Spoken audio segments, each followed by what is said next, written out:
Well, hello out there, weirdos, and welcome to the Weird Wide Web podcast, hosted by weirdwideweb.org.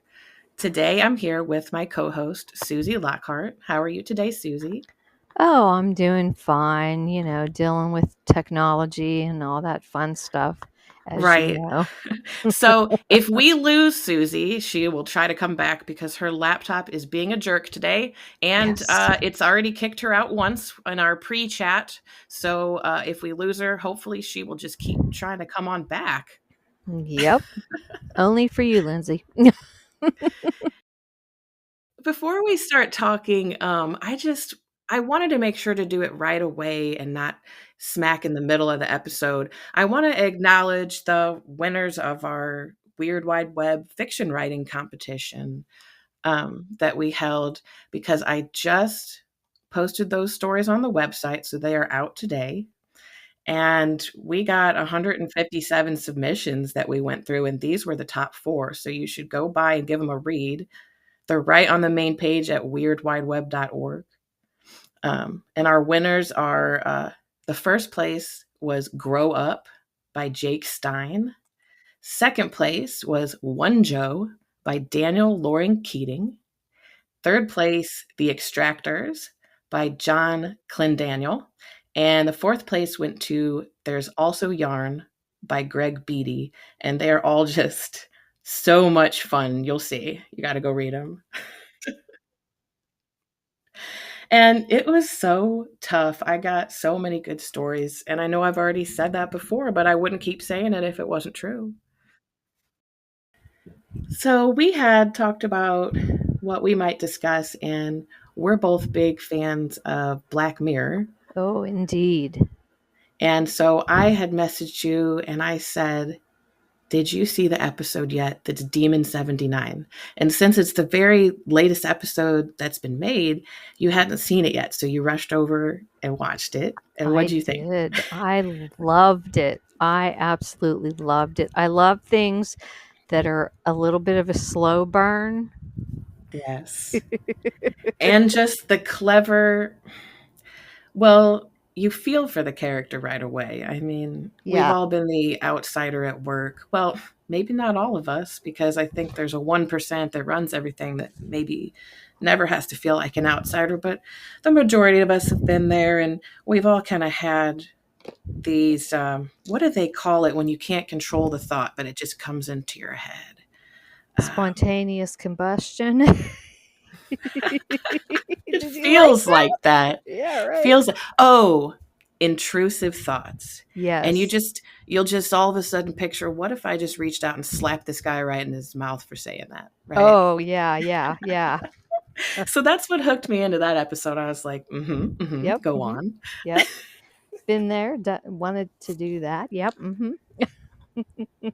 But Black Mirror, like, it's been on since, like, I think 2011 it started. So it's hard to go back and remember all of them. I was kind of trying to, and there's only a few that really stand out because Yeah. it's been over a decade that it's been on now. It's an excellent, excellent show.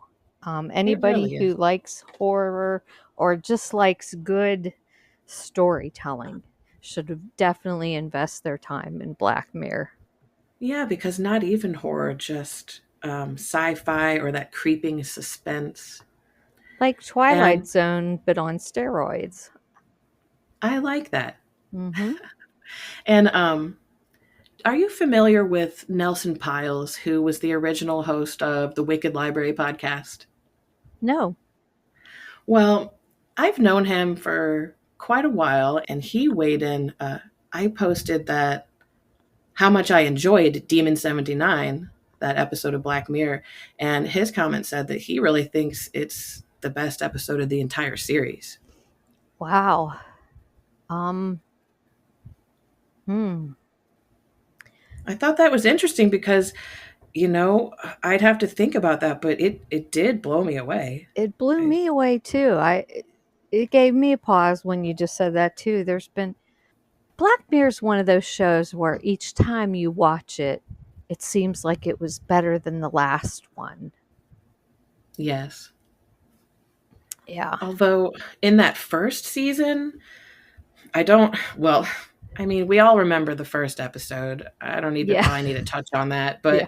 But in the first season, there was the third episode. I just quickly Googled it just now to try to remember what it was. It was the third episode of season one, and it's called The Entire History of You because uh, they have basically recording devices in their brain and they can play back all their memories at will, right? Ah, And that one just, I remember, made me feel very sad because the couple that was the main characters of it had this disconnect as a couple where I think even their love life, he's just playing it back inside. They're both playing it back inside their minds instead of being intimate with each other, which kind oh of wow, is yeah. the same thing we almost are starting to do in society. A lot of men Yeah. are, well, we won't maybe get too far into that, but are maybe watching too many things and having a disconnect from the Yeah. relationship. So I always thought that was a really Wow. powerful episode. I've seen them all and I don't recall that one. I'm going to have to go back and watch it while my daughter's at school, I'm sure, no doubt. So, Do you remember? I'll throw one more at you. I hate to keep making you scrape your memory. Do, no, go ahead. do you remember the one where everything is controlled by your ratings online? Like, Yes. Yes. ugh, That one we watched with my daughter. She loved it cuz it was brilliant.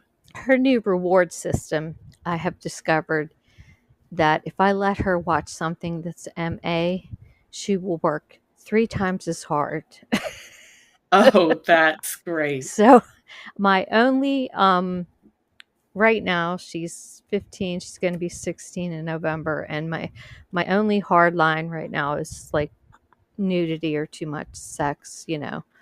Um That was always me with my children just because I don't personally want to watch it with them, you exactly. know? Yeah. Now my older kids, it's a little different, but with teenagers, no, you don't. No, Anyway. my son won't even go through the bra section with me Oh. without just he'll be so upset that we're there. He'll be like, "How long is this gonna Oh, take? that's Can't you funny. do this when I'm not here?" That's funny. Yeah, they get uncomfortable with that.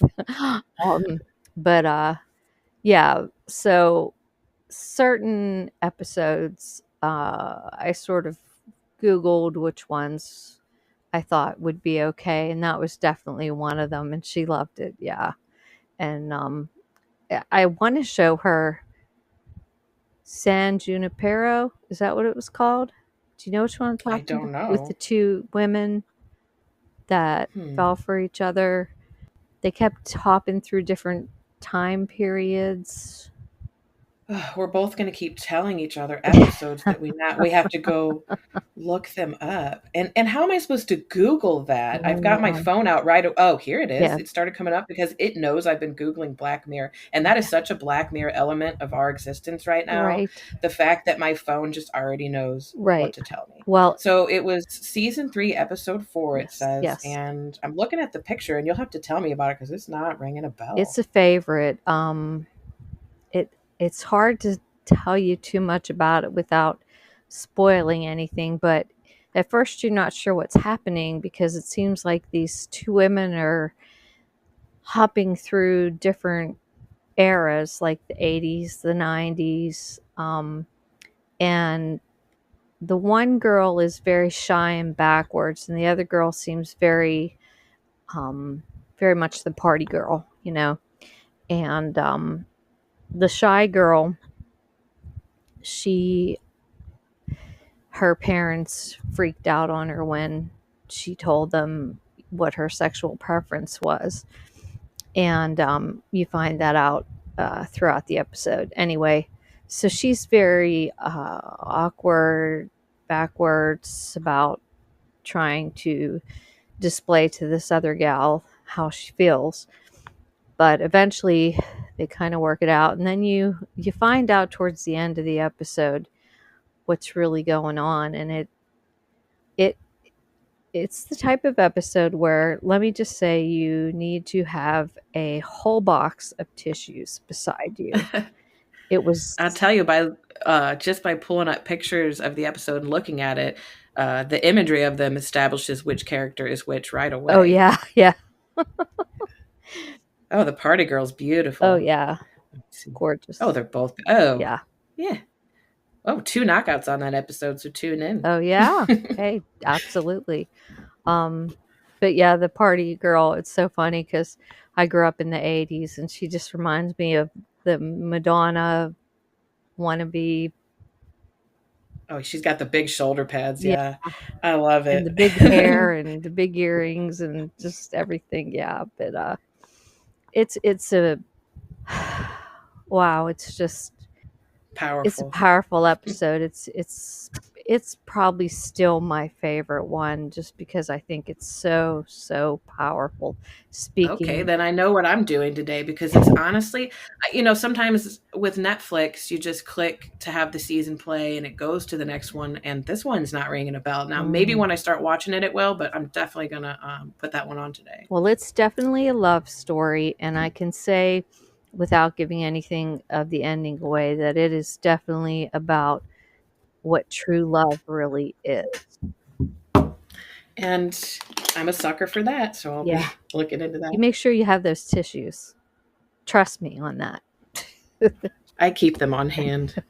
Um, if you've listened this far and you're an episode of, you're an episode. We're saying the word episode too We much. are. If you've listened this far and you're a fan of Twilight Zone, Yeah. Black Mirror, and all that sort of entertainment, since you've made it this far in the episode, I am going to give you the inside information of the next Weird Wide Web writing competition for all the Ooh. writers out there. I haven't made any announcements on social media, but if anyone pays attention to the website, the link has already been posted on the website. So the next competition, it's going to be a microfiction competition, which means 600 words or less. And part of the reason I made this decision is because I do want to judge this one myself. And I can't drudge through um, full length stories quite so soon again after the last competition. That will happen again next year. So I'm looking to look at some shorter pieces.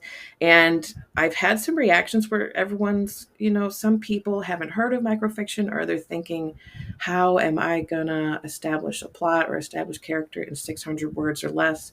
So I did post an example story on the writing contest section of the website. It's called War of the Clowns by Mia Kuto. I'm so bad with names. Award-winning story. It's less than 600 words, and you'll see what to do there. And maybe if I'm feeling brave this episode, I'll even read one of my microfictions. Um, Fabulous. I have the book sitting next to me, but I don't know. Well, I will volunteer to help you read the microfiction because I do a lot of microfiction for the Women of Horror blog, and I love it. I'd love that. Elaine Pascali, the godmother of horror, she reads a lot of my stories, and I love the way she reads them. She has that smoky, perfect for horror voice. you know, Yes, I've listened to a few. yeah. Oh, I forgot to mention though, it's not open until September 1st. Now, I'm allowing up to 3 entries per author since they're so short. So that means, you've got some time before this opens on September 1st to go check out the theme and get some ideas, and you can come up with up to 3 pieces by then and send them in. There you Let's triple the there you chances. go. There's going to be 10 winners. There's going to be 10 winners on this one. It's smaller prizes because this is a smaller contest, $10 each, publication on the website, but it should be really fun. I look forward to seeing what we get. That sounds exciting, and like I said, I will volunteer again to help you read those since I've been involved in some microfiction horror. So I'll take that help, and everyone just heard you say yeah, it. So, so I committed. I appreciate you offered to help on the last one, and me and Mitzi got through it, but having the safety net was helpful. Yeah, I liked knowing that if I started to panic, there was a hand of help extended to me. So, always for you. Yes. and then, Twilight Zone, everyone is probably tired of me always comparing everything in life to Twilight Zone, but I look around and I see Twilight Oh Zone. yeah. How how can you And now not? Black Mirror everywhere. I mean, the stuff that they do, the reason I think their stuff resonates so much is because a lot of their episodes are just so close to reality, like, and they just tweak it a little bit, and it's just enough to make you very uncomfortable. It's enough to convince you that it's possible. Yes, exactly. Exactly. um and yeah, that the last episode that we were just talking about, the Demon 79, um yeah, just the mundane everyday life, going to work, coming home, watching TV, the single, woman. And it takes, we can give away that it takes place in 1979. Well, and I'll give away even this much, that really what makes it so compelling is that I'm just going to say it because it doesn't spoil the episode. It happens pretty much right away. This woman is seeing a demon, and as a viewer, we're left to wonder, is she though? Right. Is she being guided by a demon, or has she completely gone off her Right, rocker? because the funny thing is the demon's a very likable character. Oh, he's Yeah, he's adorbs. like, he's But that's because, yeah, yeah, that's how demons do. yeah, yeah, exactly. I love demons. And actually, the fourth place winner in the writing competition is well, there's demons and the devil, the big guy, too. Oh So my. Wow. there was another demon story in the running in the top 15, which I can't talk Wow. about because I didn't buy the rights to it. But I love a good demon story. They're so fun to write. Have you ever played around with writing a demon You know character? what? I don't know if I have. I've written some characters that have. Not even a succubus or Let anything? me think. You seem like a succubus lady. Like, it Thank seems like you would you. have a succubus Thank story. you. I think I'm gonna have to contemplate on that for a while and come up with something. Yeah, yeah. It's. I never thought I'd get to a point, Lindsay, where I'd have not to sound like I'm gonna sound right now, but so many stories published that I can't remember them all.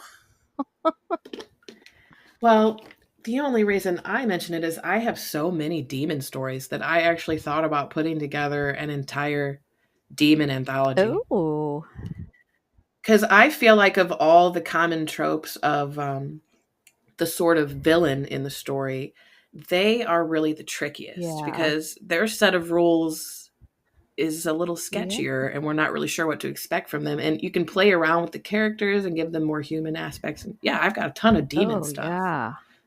Well, the one was in Nightmare Stalkers and Dreamwalkers, which you did edited Yes, I that one? did. Yes. Yes. I couldn't remember if we just had stories together or yes, you Yeah. edited that one. Well, you just told me that. But and that one, the demon offers him that drug where his dreams become Oh, reality. yeah. Yeah. So yeah, me and my demons, I Oh, tell I you. well, you know, I I've loved your writing ever since we were in Mistresses of Macabre together. That was what, like a decade and a half ago Yes. now. And I went back and reread that recently. It's still a really Oh good yeah, it book. really is. It really definitely is. Wait, that's almost like 2 decades ago now, huh? No, one. I don't want One. I don't want to count. It's One. one. Yeah, It's it's definitely one. one. You're right. But I did have a moment the other day where some of my writing credits were 2 decades ago, and Wow. I was feeling that, like, Wow. wow, Well, I'm I've asked you old. for that story, what, like 3 times now from Mistress. I appreciate it. You get me inspired. And actually, I wouldn't have even went back and finished up Black Mirror if you hadn't started chatting about the episode Joan is Awful on our last Seriously? episode. Oh, wow. Yeah, I mean, you and I don't talk every day. We'll go gaps of time, but the stuff you say to me is useful as a person. Well, ditto. Ditto. It was a strange compliment, but I'm Well, trying. we're an odd couple, so it's okay if we have strange. We're so weird. Yeah. But it works, right? Well, Do you so you said you kind of judge microfiction sometimes, but have you ever Well, written no, any? I don't judge it. I write it. I write it for I thought you said you were, I misunderstood you because I thought you said you were helping Elaine read them. So no, no, she's no. just reads through them and She does them. reads them, yeah, for Nina D'Arcangelo. Hopefully, I pronounced her last name right. She does a women of horror blog, and Yeah, you'll have to forgive me because I've watched these on YouTube and I've read them on the blog, but I'm just unclear on the details. So yeah. I'll have you explain that since I Oh, messed it that up. no, that's okay. No, she has people volunteer, women volunteer to. She sends a photo, and we write a story or do a poem or whatever based on the picture, and it has to be within the parameters, and it's pretty much within the parameters of microfiction. So I've done quite a number of those. In fact, I could probably put a small book together of all the micro fictions I've done for that and poetry that I've done for that. Um, That's cool because I didn't know if those might be a bit longer because the YouTube videos, when you're watching them and getting into them, yeah, it kind of feels a little yeah, longer. So I didn't know if that was quite the micro area, yeah. but I think they have to be. that's even better if you want to help me judge and you write it and you're familiar with Yep, it. I Oh, would. great. I would love to do that. That sounds like it would be fun. So cool. Um, how many did you say you've written? I'm gonna have to sucker you into maybe we could post one of yours on the Weird Wide Web blog as an example as well, because there were some people saying they just don't know how to write a story in Oh 600 yeah, words or I less. have quite a few, quite a few. Um, Well, if there's any that you've got the rights to right now and you want to email them to me, I'll put one up on the blog so people can read that okay, too. yeah, that's fine. But I grabbed out my short story collection, Secrets of the Slain, Okay, which I hate this cover. Let me tell you the story about this cover first. yeah. This uh this collection had such a fantastic cover when it was with the press that it was with. Oh Lord, I don't remember the artist's name, but she came up with such a great cover. And so that press closed its doors, and I went to re-release this book.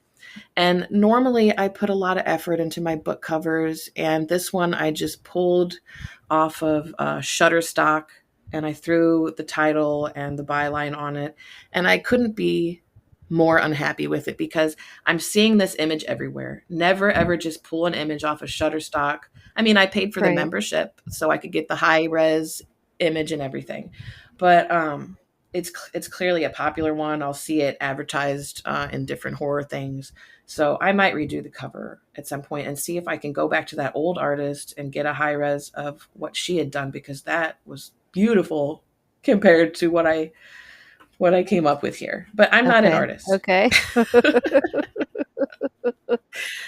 And I wasn't going to go on that spiel, but I pulled this book out and I was looking at the cover and I felt compelled to tell everybody put effort into your book covers and make the best book cover you can because it represents your entire body of fiction contained in those pages. And you don't want to see that image plastered all over the internet elsewhere. You want it to be really Yeah, unique, which usually mine are. Mine are usually so insanely unique. So, that's very, whatever. very true. Very true. So,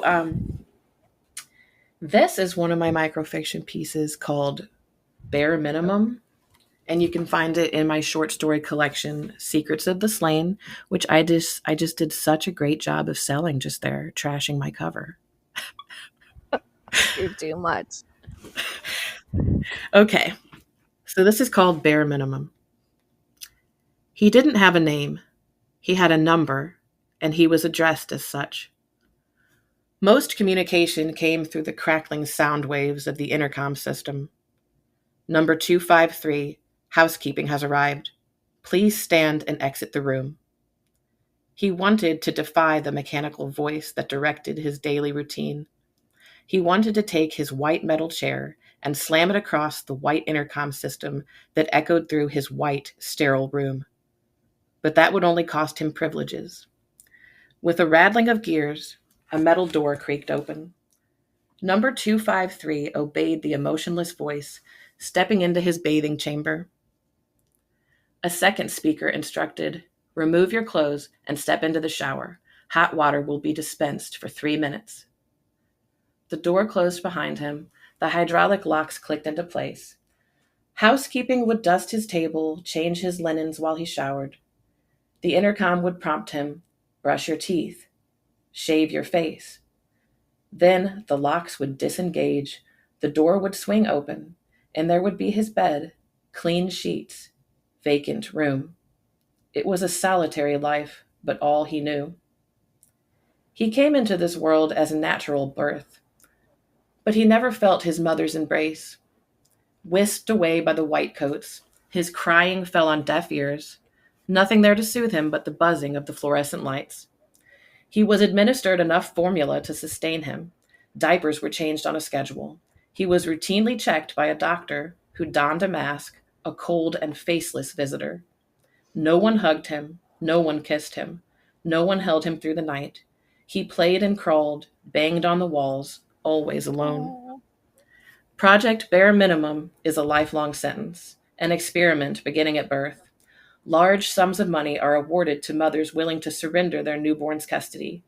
These infants are blank slates, lumps of clay, grown into men without opinions or beliefs. They're so grateful to taste freedom, once we finally allow it, that they'd go to any lengths to keep us happy. Perfect soldiers. For many years, I overlooked the pain in their eyes. Certain each nameless boy had a purpose. As time passed, I lost faith in the project. That's when I started sending him things. It began with a cookie, hidden under a napkin on a tray served through 253's slot. I watched his eyelids flutter on the surveillance monitor as he savored each flavorful bite. Accustomed to bland oatmeal and lukewarm broth, he didn't take my gift for granted. The next day, I sent a small cut of steak, watching again as he gratefully chewed. I wished I could give him so much more. So, next time, I sent him a knife. I didn't coax him into murder or plant the idea. I merely presented the option. He'd been given the bare minimum of what he needed in life, trapped in a colorless cell. So when the doctor arrived for his monthly physical, number 253, having been raised in a white room, decided it was time to paint the walls in streaks of red. Ooh. And that was bare minimum. Wow. I loved it. That And I didn't get an exact word count, but I know that was 600 or less. that was so good. I found some of mine and now I don't want to read it because yours was so good. Oh, wow. Well, that was the best one I've written, which is why I read it. And that's really good. Thank you. If you want me to do one of mine, I will. I would adore that. I have one pulled up called Taboo that I wrote. Nina sent me a picture of this really cool looking African American lady with these cool shades on and earrings, and she just looked so put together. I remember that one. So, Taboo. I know what I project on the outside. I've seen my cool, composed look in author photos and in the mirror. The presentation is a mere reflection, telling my readers who I imagine they want to see. They devour my novels, the morbid tales I weave within those pages. I don't allow my audience access to the truth. No, I wouldn't want them to know, to have any idea what kind of guilt I carry with each and every word I pen. Of course not. I hide behind my tinted designer frames, distract you with my expensive, elegant weave and big platinum hoops. Humiliation would fill every pore if my public discovered that my own family refers to me as an evil, vile wretch. They mean it quite literally. I believe Mama and Grandmama Thelma and Auntie B would be glad to see me burned at the stake, at least relieved.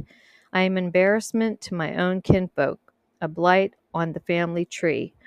Why do I let it bother me? The wealthy, award-winning author whose books have been made into movies? Mama told me I've cursed my great grandma's immortal soul because I incorporate stories she'd terrify me with during my youth, scaring me with her villainous tales. It is true she would give me nightmares, but I was always compelled to listen to more. She certainly aided in molding the author I am today. Once I wrote her stories in my journal, the nightmares would stop. And I loved her because she seemed to understand me better than most. My fans would laugh if they knew the truth of the matter. My great grandma, Grammy Jean, told me after my first book was picked up by a major literary agent. Yes, she was still alive then. She told me God gave her a vision, one of me telling her tales and becoming famous.